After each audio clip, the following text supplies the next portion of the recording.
Your transverse abdominis is the deepest part of your core. It's under your rectus abdominis, which is your six-pack. We've all got one under there somewhere. So your transverse abdominis is actually the part that stabilizes your spine when you lift. So your rectus abdominis is here. It's your six-pack. Underneath are these fibers that go this way, okay? And these are really, really important to stabilize. Naturally, neurologically, they should fire before your rectus. What we see is a lot of dysfunction in core, especially with lifters who lift with weight belts a lot, or people who've just never lifted and never done anything, women who've had a lot of babies. We see that your rectus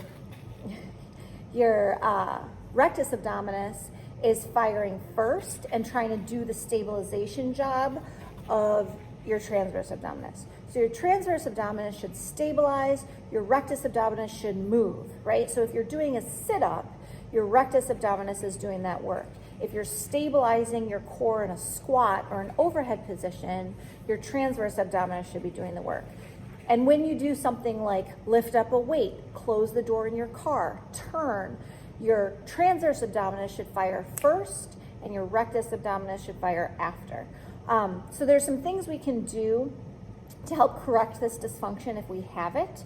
And one of them is what we call the TVA activation drill. So this is the one that shows up in your programming. And basically what you do is you start by laying on your back, your knees bent like this, okay? And you're gonna put your hand under L3, which is basically right at your belly button level. So I'm here, but I'm gonna do it on the back side. So my hand is right under my belly button. I'm gonna bring my legs up to 90, so 90 and 90. I'm gonna take a deep belly breath in and push my belly up towards the ceiling. I'm gonna exhale and pull my belly button in towards my spine. So at this point, I've pulled my belly button in towards my spine and my back has swelled into my hand. So I can feel pressure on my hand that I'm still laying on. Other hand, I'm laying on it. And I can feel that pressure from pulling my belly button in towards my spine. I'm not tipping, I'm not rounding, I'm not changing my spinal position in any way. I'm also not vacuuming, okay? I'm not vacuuming my belly in. I'm just pulling my belly button towards my spine like there's a cord that's shortening, okay? Once I feel that pressure on my hand, I'm gonna slowly lower my legs to the floor, maintaining the same knee angle without releasing any of that pressure on my hand. If I feel that pressure coming up off my hand, I start over. So maybe it's like this, and then I start feeling it and I come back up.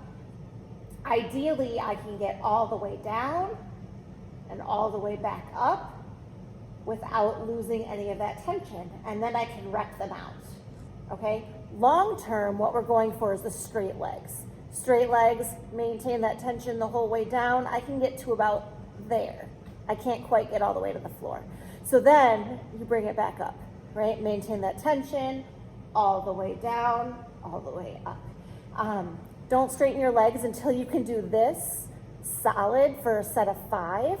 And just think, pulling that belly button in before you lift, pulling that belly button in before you shut the garage door, pulling that belly button in before you pick up your kids, before you pick up a gallon of milk. All of these things becomes really important when you're training your body to reintegrate that stability, that deep core stability. We want it to be automated. We want that to happen before you do anything, before you move any kind of external object. We want that to fire first. And a lot of us have just, lost that ability. It happened when we were little. And as we got old and stopped being mindful about our movement, we've neurologically messed up that connection. So this is a part of us trying to reconnect that deep inner unit, keeping our rectus abdominis doing the big work and keeping the transverse abdominis stabilizing.